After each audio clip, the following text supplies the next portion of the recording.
You said something. Who here has seen Field of Dreams? Kevin Costner. Anyone know the famous line? If you build, yeah, if you build it, they will come. Joe does not like that line. Turns out he really doesn't like that line. Why is that, Joe? I think that was the worst thing that happened to entrepreneurs ever in the history of Hollywood. It's like, it couldn't be further from the truth. That there's this idea, maybe it's like a mythology of Silicon Valley, that if you build it, they will come. Like if you put your idea out there in the world, on the internet, suddenly like hold down your servers because everything's going to take off like a rocket ship.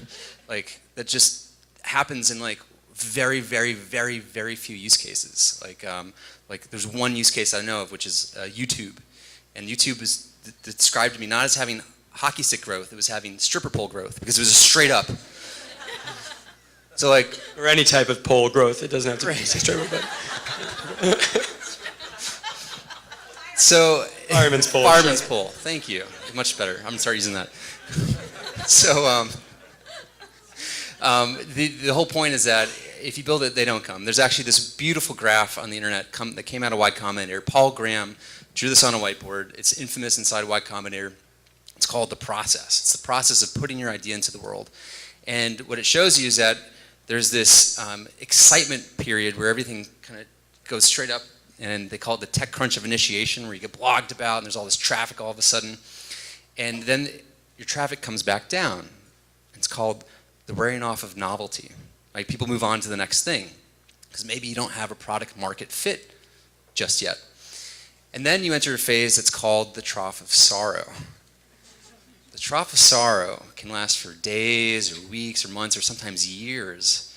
It's where you have a product and a market, but they don't quite come together yet. Water down. It's like you have these two gears, right? One's your product and market, but they're not touching. So there's no forward momentum in your business, your company. And there's this mysterious gap in between them that is really hard to demystify. And then as you start to iterate and experiment and try things, sometimes the gears come together and they clink and the numbers go up all of a sudden, but then they come back down. They call that the wiggles of false hope. Like, oh, we made it. Oh, no, we didn't. Oh, we made it. No, we didn't. And it's in this period where I think people give up. This is the point where people drop out. This is the point where it's really hard. This is the hardest part, I think, of putting an idea into the world. Where you have all this passion and energy, excitement around what you're doing, and it's not connecting with customers just yet. And so most people say, okay, well, my idea's not any good. I guess I'm going to move on to the next thing. I think the companies that are on the street and the companies that are down in the valley are companies that's like withstood that. They had the persistence and the resilience to say, you know what, people don't get it yet, but we're going to keep going until they do.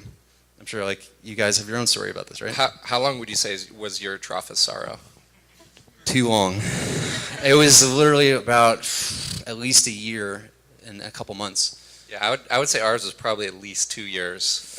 So two things. Number one, I think my mental model on how products succeed, because I get asked this all the time, like what was it? Like people want the quick fix, you know, like what was the thing that made you successful, right? And it's like, it's kind of hard to narrow in, and there's some things I can list off, but you know, two things, couldn't agree more with that. If you build it, they will come. It's just complete bullshit, right?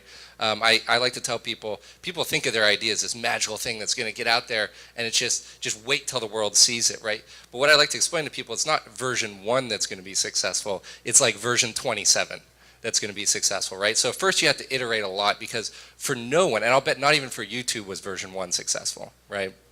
And two, I have this mental model of like even successful products and ideas just take time, right? And I almost like to think of it as like an echo across the US and back, right? Of like the word of mouth effect, even for a successful product, just takes time to permeate and then to come back. So I think it's both a factor of iterating and getting that product market fit, as well as just taking some time. Yeah, I think a better saying would be, if you build it, they will talk to you. And actually, putting something out into the world is really an invitation to go speak with the few people who or anybody who actually connects with your idea, your product, or your service.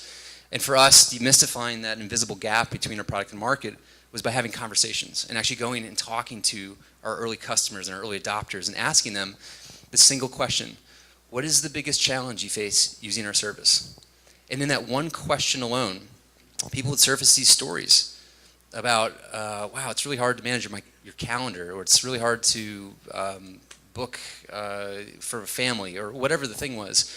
And they would tell us all the things that were wrong with our service. And it actually gave us a roadmap and clarity on what we needed to fix. And that's how we started to initially, in the early days, get the gears of product and market to touch with each other by having a conversation.